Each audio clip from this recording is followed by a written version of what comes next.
सियासी पारा 7वें आसमान पर है।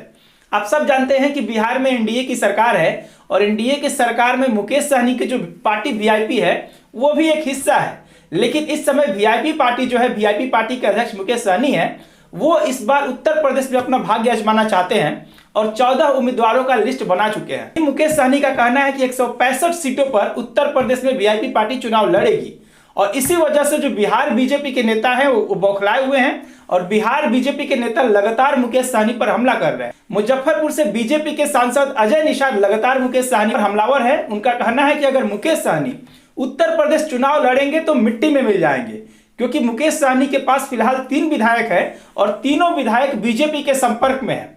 तो अगर मुकेश सहनी उत्तर प्रदेश में चुनाव लड़ेंगे तो सभी उनके जो विधायक वो बीजेपी में मिल जाएंगे और मुकेश सहनी मिट्टी में मिल जाएंगे। और साथ ही वह कहते हैं कि अगर मुकेश सहनी को एनडीए में बना रहना होगा तो मुकेश सहनी को योगी योगी कहना पड़ेगा।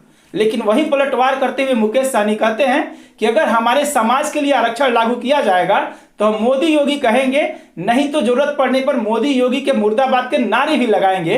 तो कुल मिलाकर मुकेश सहनी भी कुछ कम नहीं है, वह भी नरम नहीं दिखाई दे रहे हैं और लगातार बिहार बीजेपी के जो नेताओं का हमला है उसका जवाब बखूबी दे रहे हैं। मुकेश सहनी का यह भी कहना है बिहार बीजेपी के जो नेता बोल रहे हैं हम उनकी कोई परवाह नहीं करते। अगर बीजेपी का शीर्ष नेतृत्व अगर मेरे खिलाफ कुछ बोलेगा तो हम खुद को गठबंधन से अलग कर देंगे। आपको बता दें कि एक बार मुकेश सहनी जब उत्तर प्रदेश में फूलन देवी की शहादत दिवस मनाने गए थे, उस समय भी बीजेपी और बीजेपी सत्ता में चूंकि वहां पे है तो वो मुकेश सहनी को उत्तर प्रदेश एयरपोर्ट पर ही नहीं उतरने दी थी, इसलिए भी मुकेश सहनी काफी खफा है और इस बार वह बीजेपी के खिलाफ अपने प्रत्याशी को उतार रहे हैं। और उनका कहना है कि निषाद समाज सोया हुआ शेर है, अभी सब जग चुका है और हम लड़ाई लड़ेंगे, अगर बीजेपी को जो करना है करे, जो उखाड़ना है उखाड़ ले। इस तरह की बात लगातार मुकेश सहनी कह रहे हैं।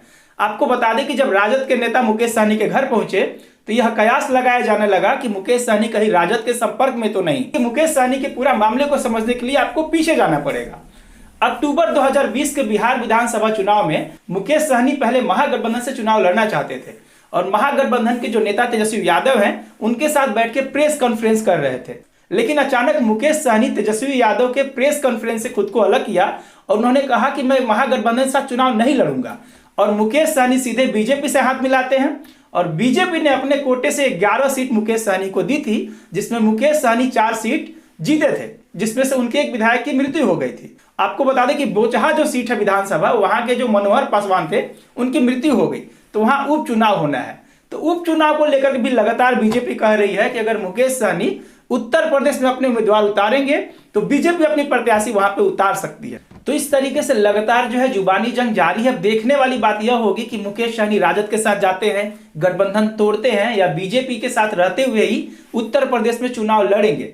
लेकिन मुकेश सहनी के रास्ते आसान नहीं है, क्योंकि जिस तरीके से बिहार बीजेपी के नेता उन पर हमला कर रहे हैं, मुकेश सहनी के लिए सब कुछ आसान नहीं होगा। लेकिन जिस तरीके से दबाव का दौर चल रहा है, यह भी हो सकता है कि मुकेश सहनी गठबंधन से बाहर हो जाए। अब देखने वाली बात होगी कि आने वाले समय में क्या होता है। लेकिन फिलहाल मुकेश सहनी का दावा है कि 165 सीटों पर उनके उम्मीदवार उतरेंगे और उत्तर प्रदेश चुनाव में जीत हासिल करेंगे।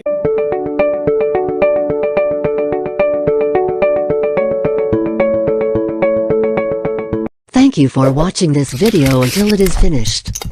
If useful to you guys, please like and share this video.